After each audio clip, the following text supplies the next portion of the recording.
Good morning. Ngayon ay araw ng Monday, March 9, 2026. Ang malakas na amihan ay patuloy pa rin na nakakapekto sa malaking bahagi ng Luzon.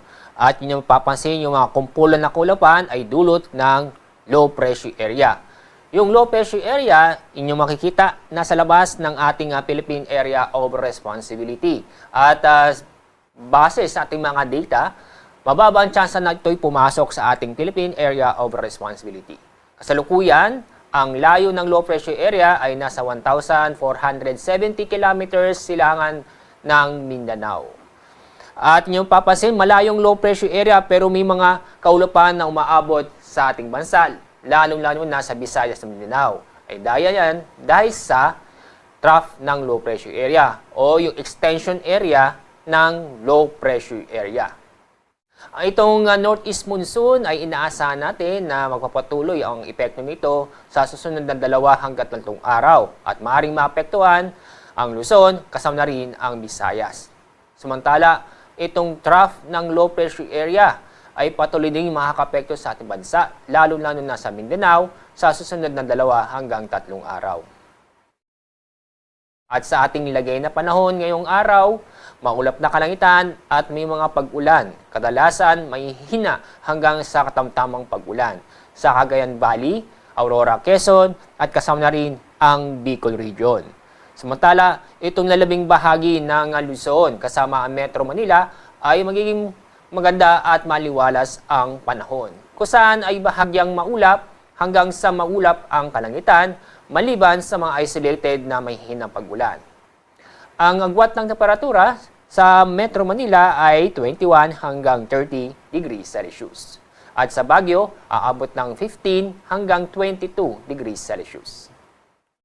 Dako tayo sa Visayas at Mindanao. Buong Kabisayan at Mindanao ay maulap na kalangitan at may tsansa na mga kalat-kalat na pag-ulan at thunderstorm. Kaya sa mga kababayan po natin sa Visayas at Mindanao, mag-ingat, maging alerto dahil sa mga posibleng pagbaha o pagguhol ng lupa dulot ng mga pag-ulan. Pagdating sa ating heat index, kahapon ang pinakamataas na heat index ay 40 degrees Celsius diyan sa Coron, Palawan, San Jose, Occidental Mindoro at sa Puerto Princesa City. Samantala, dito sa Metro Manila, umabot ng 32 hanggang 34 degrees Celsius. Ngayong araw, ang inaasa nating heat index o pinakamataas na heat index ay aabot ding 40 degrees Celsius doon pa rin sa Coron, Palawan, San Jose, Occidental Mindoro at ganoon din sa Puerto Princesa City. Dito sa Metro Manila, aabot ng 34 hanggang 36 degrees Celsius. Ang ngayong araw, meron pa rin tayong gale warning o inaasahang matataas ang alon sa northern at eastern coast ng Catanduanes at northern at eastern coast ng Northern Samar.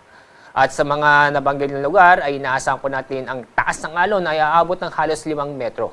Kaya paalala sa mga kababayan po natin, pagbaliban at iwasang pumalaot sa mga lugar nito para sa ating kaligtasan. Ang araw sisikat, mamaya pong 6:09 ng umaga. Ang araw lulubog sa ganap na 6:05 ng hapon.